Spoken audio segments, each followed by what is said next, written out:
The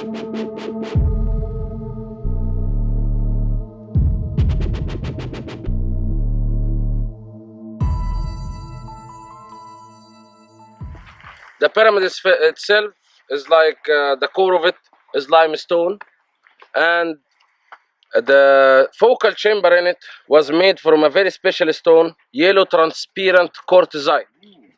And the focal chamber itself weighs around 120 tons, made out of a single solid piece of this fine type of stone.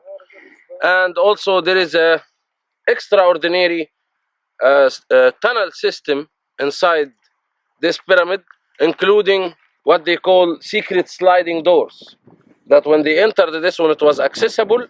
They found that in the end of the tunnel there is a chamber, but there is no exit. But then they found that the exit is actually in the ceiling.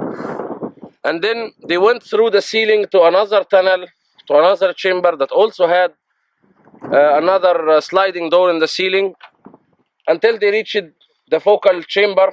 And they found also that the sliding door of it is made from the same type of stone, yellow transparent quartzite. A sliding door that weighs over 40 tons. Just by opening a door, a sound like thunder will be generated from that labyrinth.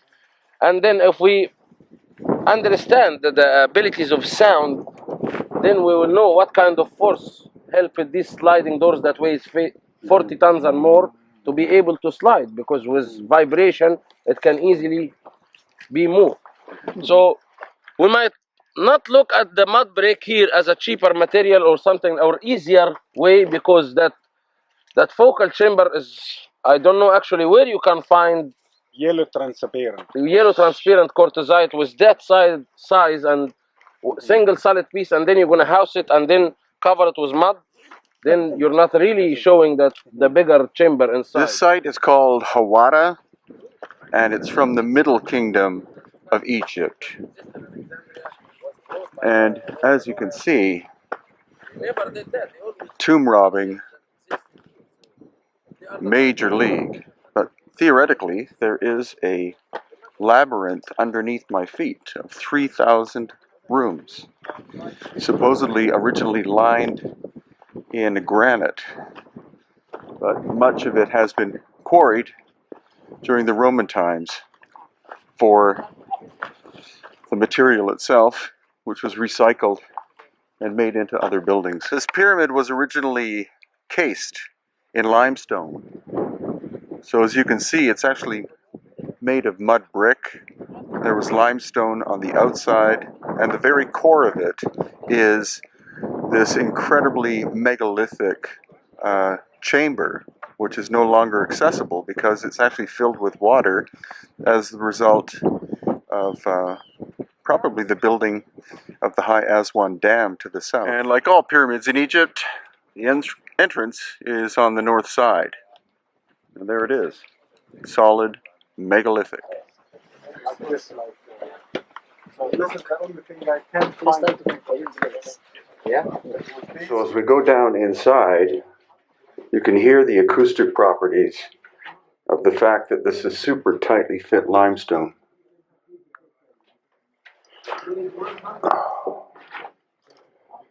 And this is the joinery.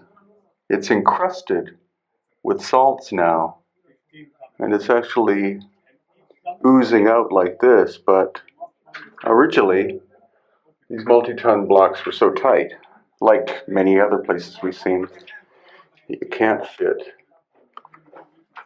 a human hair in. But the thing is, I think I'm seeing hand tool marks. So this may not be an example of lost high technology, but if this was done by hand, it's an astonishing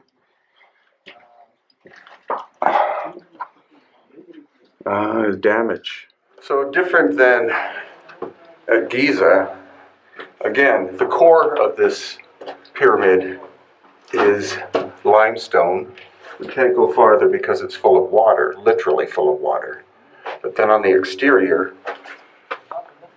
and for some specific reason, they encased it, or they built the pyramid itself out of mud brick, and then lined the exterior with limestone. So this canal represents the water table now, and that's why the interior of this pyramid is full of water. Possibly as the result of the reasonably recently of the dam system that was built to the south. It's really caused a lot of changes in the water table in many parts of Egypt. But also what's intriguing is not only that this is in general terms a mud pyramid, but that the core is megalithic and the skin would have been this material, the limestone. So different styles were used, and of course we've always been taught that human civilizations have risen up and that we are supposedly the greatest example of humanoid life that's ever existed. But there are counter theories actually that some of the structures in Egypt are actually far older than perhaps this one that we've been looking at, and that the ones in Giza may in fact be the oldest of the pyramids, and that that level of technology is thousands of years older than the Egyptians, and because of some kind of cataclysm, that knowledge was lost. So interestingly, on this side of the pyramid, there's a rough tunnel entrance, and then over here there are two shafts.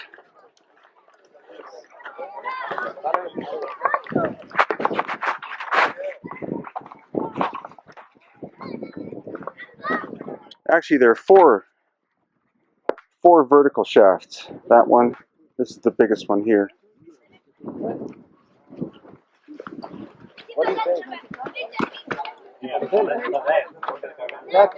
So this is the entrance to the whole complex. There's a complex underground, and possibly not simply tombs, but a labyrinth of ancient water tunnels that could possibly have helped to fuel this if it was one of the ancient generators of energy long before the time of the dynastic Egyptians. Well, the interesting about these sites here is they're originally called Middle Kingdom sites, 1800 BC. But what we see is a core of limestone, mud brick, and then limestone casing stone. And as we've heard from guards and from other people who investigated, there's rose quartz altars, there's rose quartz chambers. So this is obviously, we believe, ancient Kemet that was reused. And the mud brick may have served as an insulator and as part of insulation, limestone, mud brick, limestone, for the overall energetic effect. But we know for sure that there was basalt and granite inside, so that's why we think it's ancient Kemet. Here at Meidum, we have this giant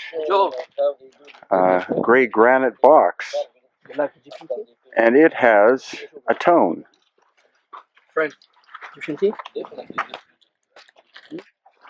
No thanks.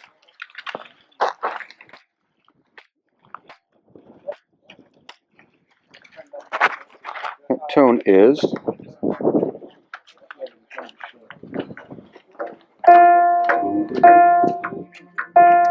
tone to F. And these are limestone boxes, much smaller. Those are human sized. This is bigger. And those do not have a tone. But the granite does.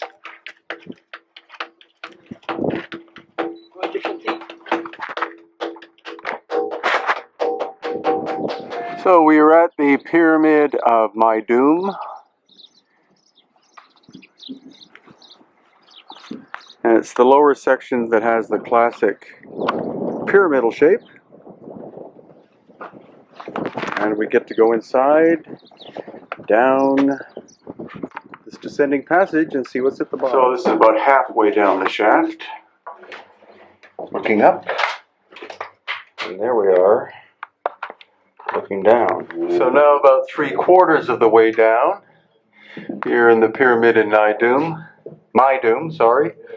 And you can't really see it, but this is precision engineering. These are blocks of massive size that fit together, interlock. Absolutely beautiful. Now we'll go down into the chamber. So we're at the bottom of the descending passage. And this is the first room that we're in.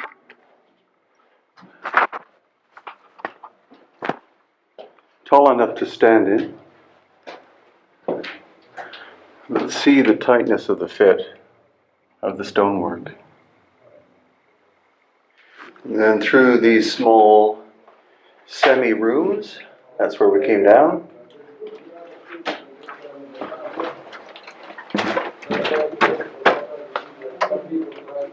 Up we go.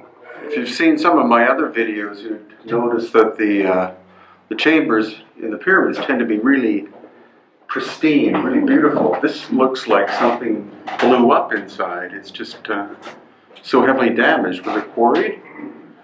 Or was there literally an explosion?